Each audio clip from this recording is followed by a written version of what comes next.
So it's a question that comes up often, and I think is really confusing because it ultimately matters where you are in your business. If you're just starting out and you don't really have much going in terms of revenue and patience, then your strategies for marketing are going to be a lot different than someone who's more established, has evergreen offers that are generating them new patients every single month.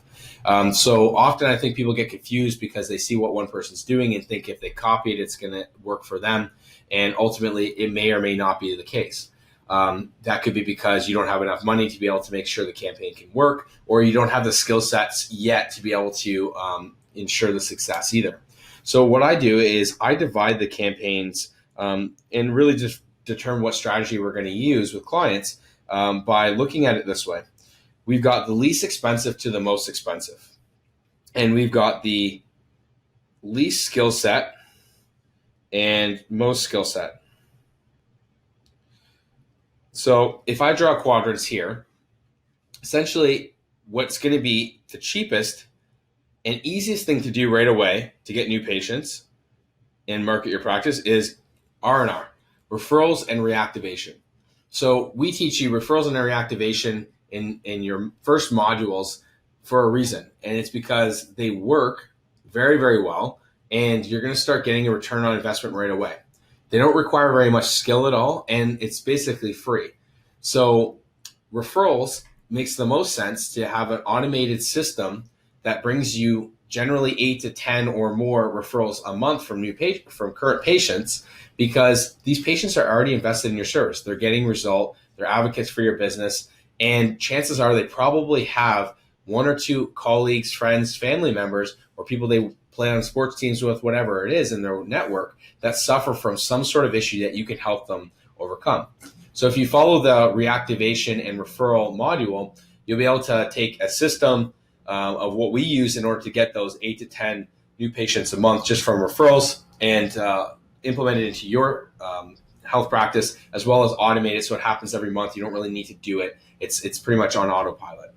And reactivation, I kind of look at it at two ways. So one, I'm reactivating past patients. These are the easiest people to go after because they've already invested, they've already got a result, they know, like, and trust you, and more than likely they stop coming because they got busy, someone forgot to contact them to follow up. A million different things could come up. It's very simple to pick up the phone, send them a letter in the mail, send them an email just saying, hey, are you still interested in coming back in to overcome low back pain, or I want to follow up with you on how your running season's been, and so on. Again, I'm building more value, I'm nurturing that relationship, and when they are ready to come back, if not now, they're going to remember me. The next thing is past prospects. So people inquire all the time. They might have inquired 2 months ago about how to overcome low back pain. So maybe they downloaded a report that you had, or they called your office. And if we're not staying in contact with them, chances are they probably have that issue. And if you look at a lot of the research, people generally will not, if they're not making a decision to actually get better. So if they got low back pain and they're not doing anything to actively pursue it, chances are they probably have made no progress at all. Or they might have seen someone to get one treatment or 2 treatments and then stopped because that practitioner was not following necessarily the best treatment plan procedures to get that patient the best result. They're letting the patient book or dictate the treatment plan instead of them. So you can simply reach out to these people, and what we do is use a 9-word email. And in that 9-word email, you've got the template. It's in the modules and so on the website. There's lots of examples because we use it all the time because it is so successful. Is to simply send an email out, generally once a month or whenever the time period makes sense for your customer journey, and really just say, like, are you still interested in overcoming low back pain so you can have the best running season possible? And see what happens from there. Most of the time, you're going to get a lot of people responding back. And the bigger the list you have, the more people you have on your list, the more chances and responses that you're going to get back. So starting here is an absolute crucial first step. Whether you're been in business and you have amazing campaigns and you're on TV and everyone knows who you are, or you're just starting out. The next thing that I like to work on is workshops. So in the workshop module, you'll be able to take the template and strategies here to basically swipe and implement in your own practice to get people coming to your workshops, as well as making sure they convert and those who don't convert get followed up with. So workshops are really important because they don't really cost much money. It's a little bit more money than just sending an email because you've got to invest some time generally into promotional materials, or you might need to buy like a camera or lapel mic or something to make the audio a little bit better. And again, in the module, we talk about syndicating this content across your platforms, social media and so on, in order to build more preeminence. So that's where some of the costs come into play here. Again, it's not super expensive. You could probably do this for $100. And for our events, we always like to, with local community, again, to build that community vibe and that tight-knit community, we like to go get coffee or food or whatever and bring it in, so that way people are more engaged, as well as it gets the other community involved. So we want to make it a good experience, not just sitting on the floor or really stiff chairs or whatever to have to listen to you. We want to have a really good environment and make it really good for them. Skill set wise, you've got to be a little bit better at engaging the audience, being able to present in a way that's engaging to them, so that way they're a part of it as well. It takes a little bit more skill set, but it's ultimately not like something that's absolutely something out of your range that you're not able to do. So the next things that we can look at doing is generally like Facebook, AdWords, Instagram, YouTube, those types of things. So relatively, it's pretty cheap to get opt-ins. We can get opt-ins sometimes between $2 and $3 for massage, physio, chiro appointments, depending on the campaign and what we're trying to do, and so on. So from a lead standpoint, you can get a lot of leads, you can reach a lot of people, you can build a big audience for relatively cheap. It is a little bit more skill set because there's a couple more components that need to happen in order to maximize your result in terms of these campaigns. And we cover that stuff in the attraction-based module and give you some ideas on the swipe. So these relatively, cheap, little bit of skill set. Platforms change. You got to know how to communicate in other ways because Facebook doesn't let you say certain things and so on. So again, it's a really good investment and you're going to get a huge return. We get a lot of business from Facebook as well as pay-per-clicks and so on. So up in here into our next section, the skill set relatively low but costs a bit more money is more the offline based stuff. So we're looking at direct mail and newspaper. So direct mail and newspaper are really good ways to be able to reach your prospects in a way that's going to land in their hands, so to speak.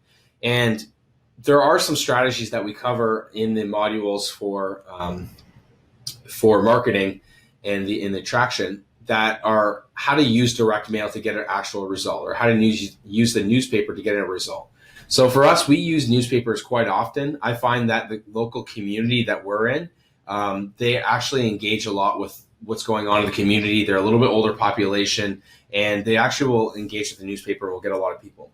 We actually use both paid ads that are in the paper, and we've also used columns. So we would write or contribute nutrition, exercise, fitness, lifestyle kind of mindset-based stuff that we use in our business. We would actually contribute. And what happened over time was people started to see us as kind of like a little more credible, a little bit more preeminent, and would just see you a little bit more. So that's part of this omnipresence that we're ultimately trying to build with getting this marketing machine for your health practice. So again, it costs a little bit more money to be able to do these print. It takes a little bit of time to get a response. So if I'm putting stuff together and I'm taking it and it needs to be sent out, it's going to be a little bit longer process than me putting up a Facebook ad. So I'm not going to get a return necessarily instantaneously, where I could put up a Facebook post tonight and start getting leads in. So that's one thing you also have to consider, but you're also going to reach people in a different way and further build that omnipresence in the community. So up here, which is really expensive, often we find our sponsorships. That's supposed to space sponsorships. Pen is a little hard to write with this pen here. So sponsorships they require no skill other than pick up the phone and say, I'll give you $1,000 to put my name on the back of your shirt or whatever event it is. But the reality is that often they don't work too well in actually generating you patients. And part of the reason is it's not extremely active. So we go over some ways to look at partnerships or sponsorships and joint venture relationships in order to maximize this, that actually don't really cost that much money and they don't really require that much skill. Often we're really looking at getting this into that section, somewhere along these lines. If not, maybe even into here. So there's a couple strategies that we go through in the joint venture modules that help get you a bit more leverage in terms of that. But there's one really big one, and that's what we call discounting.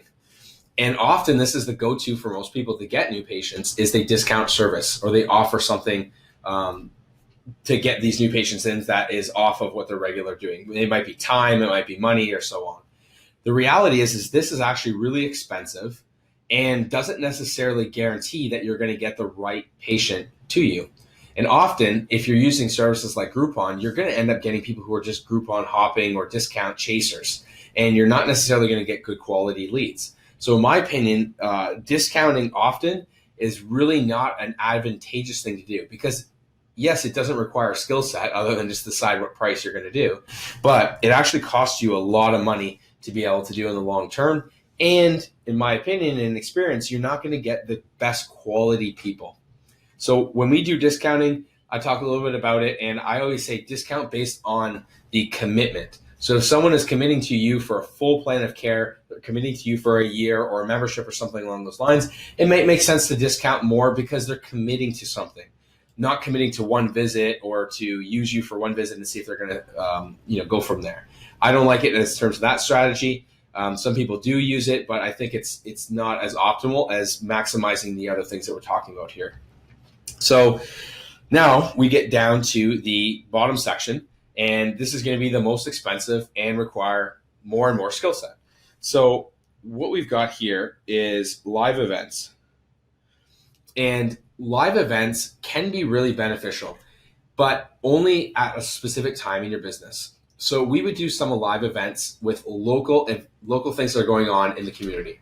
So for example, we've got a Toronto-based health and wellness community, and we would generally, I think it's around $800 to $1,500 to get a booth and do a presentation there. And what that's really doing is allowing us to further build our preeminence, our authority, credibility, and expertise in the industry, as well as reach a lot more people.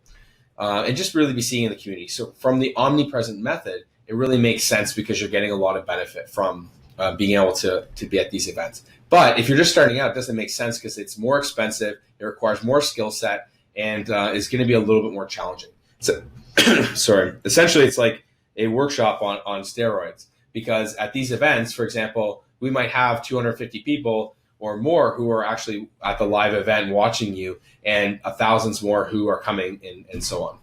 So from a skill set standpoint, you really need to be able to do two things well. Present a topic and be engaging and making sure that the audience you're addressing a specific problem that the audience is interested in, and you're able to present it in a way that's engaging to them, as well as you need to be able to convert to the next step. So that might be a call to action of book this appointment or so on. And in some scenarios, it works better than others. If you've got a leverage-based practice where you've got online or a remote-based component, this could be really beneficial for you. If you're a physiotherapist and you have a mobile service, that might work. If you're just one location, it might not work unless you're doing something really specific, or that you've got that community that makes the most sense who can come and see you and so on. In Toronto, if you're outside of basically 10 minutes travel time, people are less likely to come see you unless you have a specific niche. So for me, I was lucky enough to be able to have people travel sometimes an hour and a half, 2 hours away to one way to come see me. And we'd spend an hour or two together because I was doing something really specific with helping people with weightlifting-based injuries who've had it for longer than 6 months and seen 2 or 3 other therapists and not getting a result. So I was getting a specific result. That's why people would come in and see me. So that's one way you can use live events that are paid. If you're just putting up a booth and stretching some people or massaging, and you're not doing something to draw people in other than just giving them a free service, it's going to be challenging to be able to get a return on this and use it to its maximum advantage. So the next one here, I don't have any experience with, but I've had clients and people I've talked to before who have used it as TV and radio. And, at this stage, a lot of the people that I know who are using these already have a big following. They've got a celebrity status in the niche that they're working with. They've got books or they've got something to give leverage. Chances are they have a business that's very successful to start with. So, in terms of how much it costs, there's a lot of money that you're going to need to be able to invest in order to get into these things, and using them regularly, as well as going to be more skill set. So you're going to have to be really mastering, from going here to here, you're going to have to really master on communication, engagement, and getting people to ultimately convert into what you're trying to get them to do. Again, I've not used it myself personally, but I have seen other people, and they've kind of shared some of the strategies. I don't teach a strategy because I don't use it myself. And obviously, if people are up to that point, you're probably going to be, seeking maybe public relations or something like that to help you with it. So there's one thing missing here, and I don't really use this either, but I do know people who do. And I don't think it's a really super great thing to use in your business. And I haven't actually really found a strategy that works. And that actually requires the lowest amount of money, and it requires a higher skill set, and that's cold calling. So I don't think that it works really well if you just pick up the phone book and calling people and say, hey, Mrs. Jones, we've got physiotherapy. Are you interested in it? I don't think it's going to work too well. If someone has a specific strategy, I'd love to be able to hear it. But for me, I actually don't really use this. It's more just to put it in here for you to kind of get some context in terms of where things are. So obviously, you really just need a phone. So as long as you've got a phone and some service, you can pretty much pick up the phone and contact anyone. From a skill set standpoint, you are going to need to be probably really persuasive and engaging and getting in contact to people. Again, something that I haven't really used. I don't advocate it. It was more just here to show you context in terms of where things are on the spectrum of less cost to more cost, low skill to high skill. So I hope that this video was helpful for you in determining a little bit about where you are. So to tie everything together, if you're just starting out, and I always would recommend starting in this category because it doesn't cost you much money and you're getting more out of what you've got with your current clients.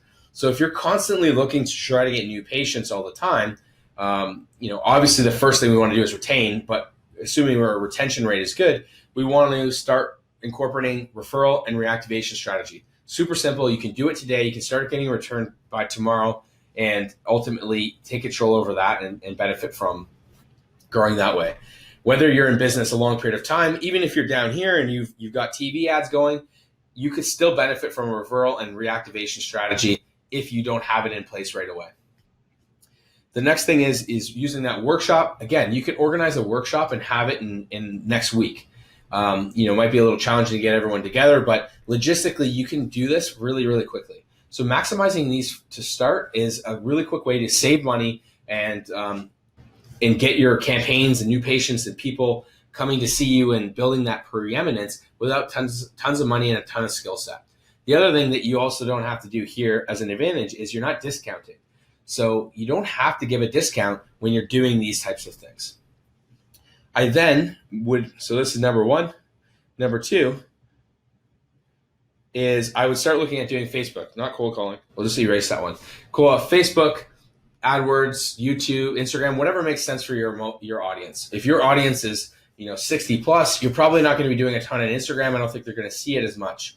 For example, you might use LinkedIn here if you're going for more professionals or so on. But anyways, the whole point here is once you've gotten this done, then I would start moving on to doing more paid-based ads, because this here is going to help accelerate your audience, your amount of leads opt in, and just being seen. But you're going to want to make sure that your target is right, your messaging is right before you start putting out tons of offers and so on.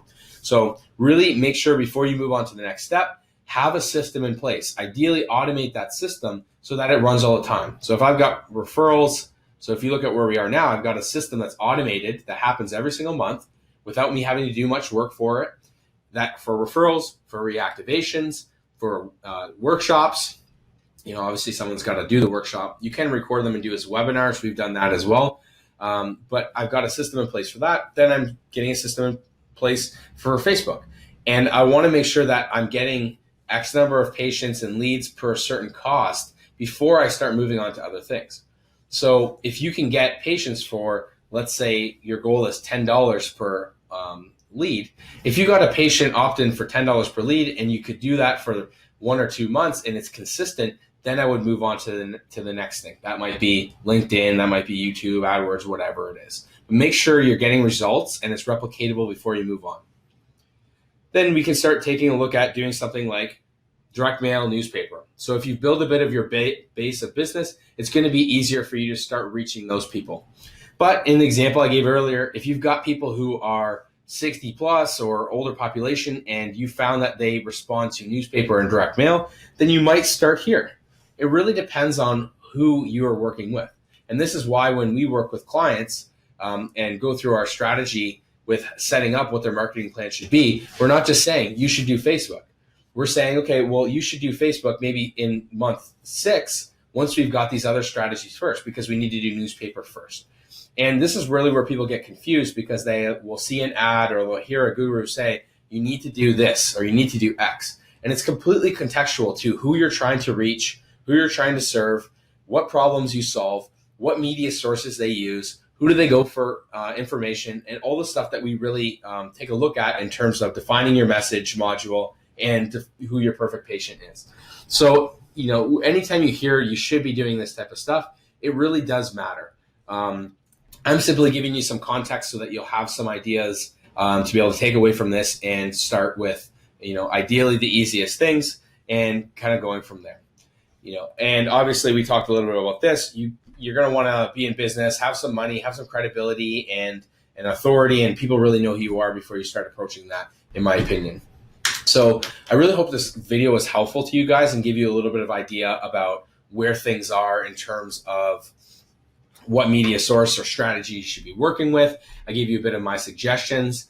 So if you have any questions about where you are now, what you should be doing, what my suggestions would be, feel free to leave a comment below, or you can schedule a strategy call with us for us to be able to dive a little bit more into your business, where you are, and give you a bit more insight. Generally 2 to 3 things that you could be working on over the next couple months to get you on track, get these strategies in place so that you can ultimately have new patients coming into you on autopilot and you don't have to stress about it anymore.